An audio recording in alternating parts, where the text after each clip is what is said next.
Hello guys, KP3 geographic study में आप सबका बहुत बहुत स्वागत है। गाइज, आज हम लोग चंद्रयान 3 के बारे में आज हम लोग जानने की कोशिश करेंगे। चंद्रयान 3 तो चंद्रयान 3 भारत का एक सैटेलाइट है जो चाँद पर छोड़ा गया है और इसके बारे में हम लोग देखते हैं।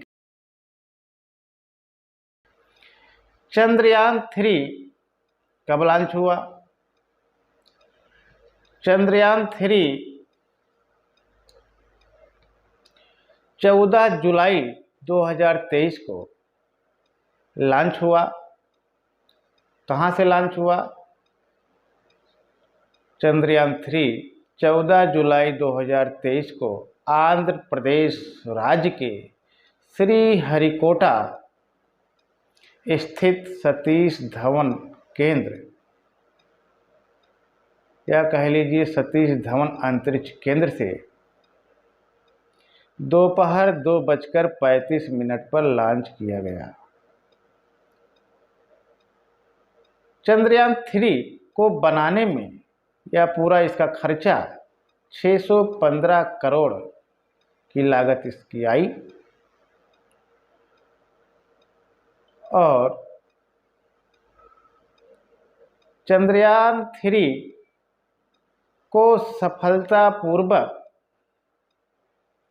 चंद्रमा के दक्षिणी ध्रुव पर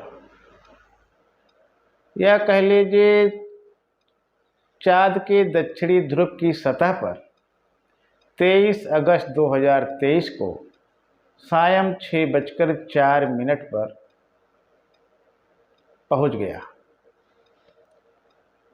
और पहुंचने के उपरांत या कह लीजिए कि 23 अगस्त 2023 को सायं 6:04 पर चंद्रयान 3 की सॉफ्ट लैंडिंग हुई और लैंडिंग होने के उपरांत चंद्रयान 3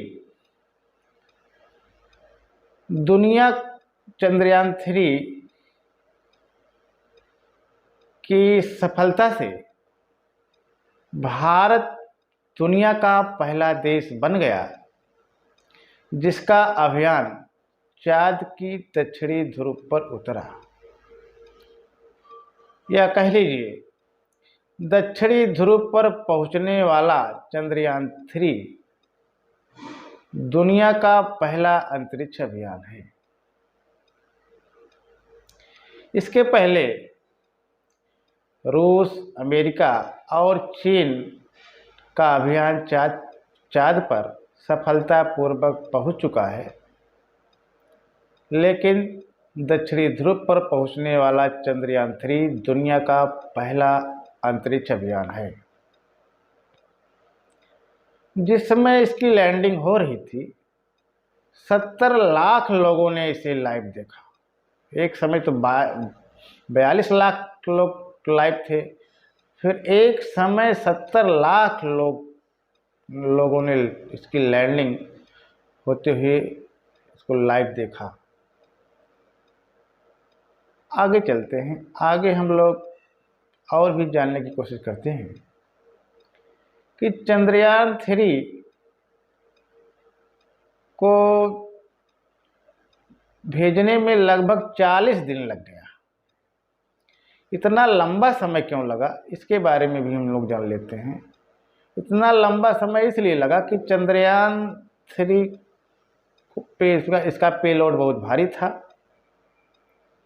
और इसमें ईंधन कम था, जिसके कारण लॉन्च होने के उपरांत यह कई परिक्रमा पृथ्वी की करता है।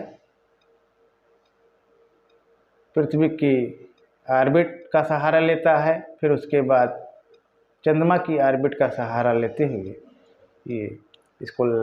इसकी लैंडिंग कराई जाती है।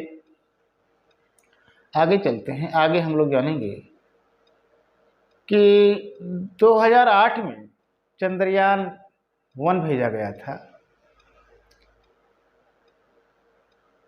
और आगे देखते हैं, रूस ने अभी हाल ही में 11 अगस्त को लूना 25 चांद पर पहुंचने से पहले भेजा गया और वह वहां पहुंचने से पहले ही चूर चूर हो गया। और जब चंद्रयान-3 की लैंडिंग हो गई तो वहां के इसरो के वैज्ञानिकों ने तालियों से खूब स्वागत किए। माननीय प्रधानमंत्री जी ने भी, देश में तो थे नहीं उस समय, लैंडिंग के समय वो साउथ अफ्रीका के जोहान्सबर्ग में थे। वहाँ से उन्होंने लाइव टेलीकास्ट से बधाई दी, हाथ में तिरंगा फहराया और कहा India is now on the moon. Bharat के साइंटिस्टों ने भी कहा था कि India is now on the moon. इसी बात को माननीय प्रधानमंत्री जी ने भी दोहराया, India is now on the moon. सभी देशवासियों को, साइंटिस्टों को इसके लिए बधाई दी। प्रधानमंत्री जी ब्रिक्स सम्मेलन में भाग लेने साउथ अफ्रीका में गए हुए थे और उस समय साउथ अफ्रीका के जोहान्सबर्ग में थे। आगे चलते हैं, आगे और भी कुछ जानकारी हम लोग शेयर करना चाहेंगे कि चंद्रयान-2 के फेल होने, उसके बाद चंद्रयान-2 भेजा गया। चंद्रयान-2 के फेल होने, चंद्रयान-2 जब छोड़ा गया था वो भी फेल हो गया था और चंद्रयान-2 फेल होने का एक कारण सॉफ्टवेयर को माना गया था। चंद्रयान-2 जो फेल हो गया उसका मेन रीज़न सॉफ्टवेयर को बताया जाता है। आगे चलते हैं, आगे हम लोग जानेंगे कि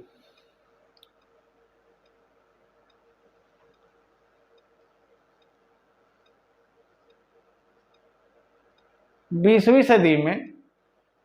सदी में रूस और अमेरिका ने चंद्रमा पर लैंडिंग कराई थी और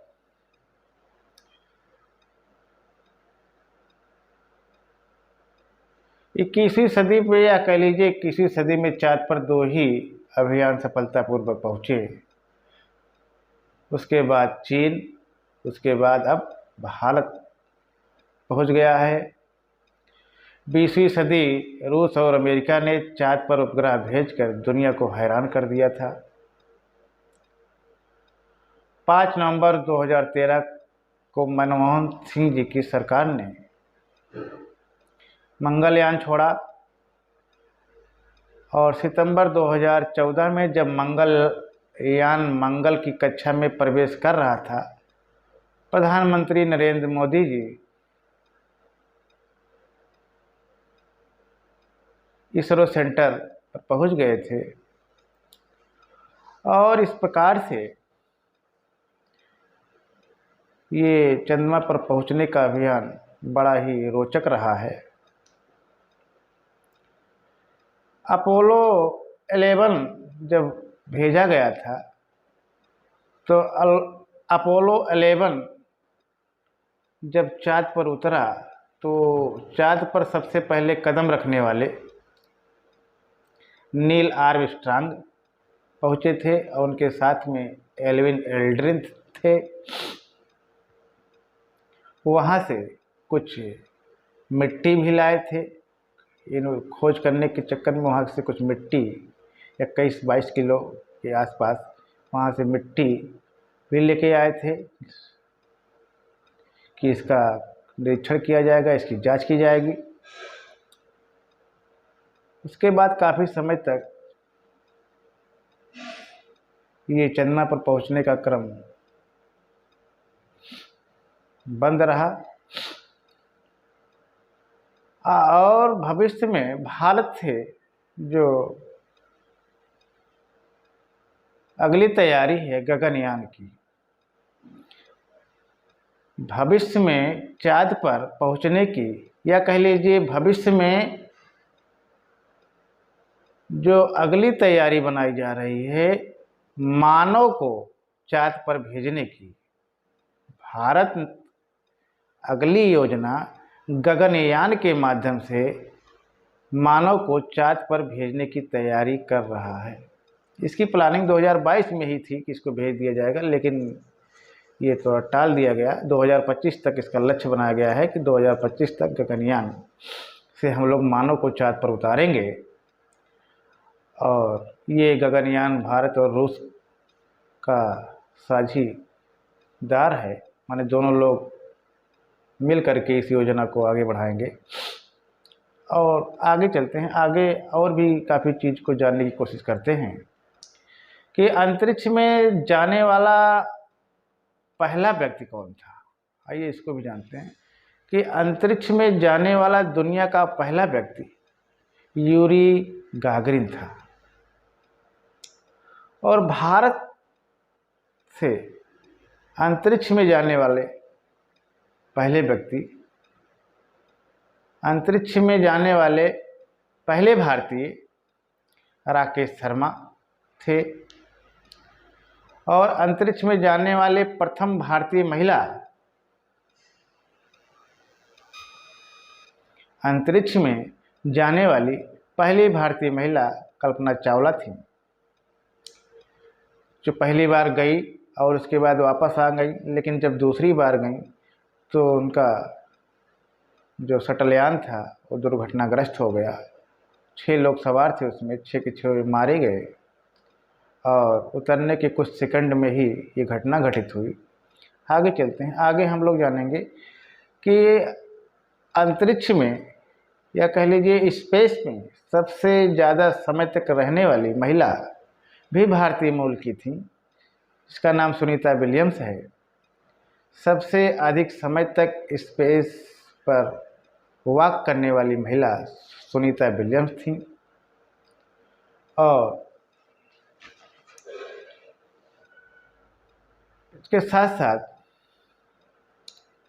हम कुछ और भी चीज़ साझा करना चाहेंगे कि इसरो ने जो चाँद पर भेजा, बहुत बड़ा इसरो के साइंटिस्टों को इसके लिए बहुत बहुत बधाई, धन्यवाद। और इसरो के चेयरमैन एस स्वामीनाथन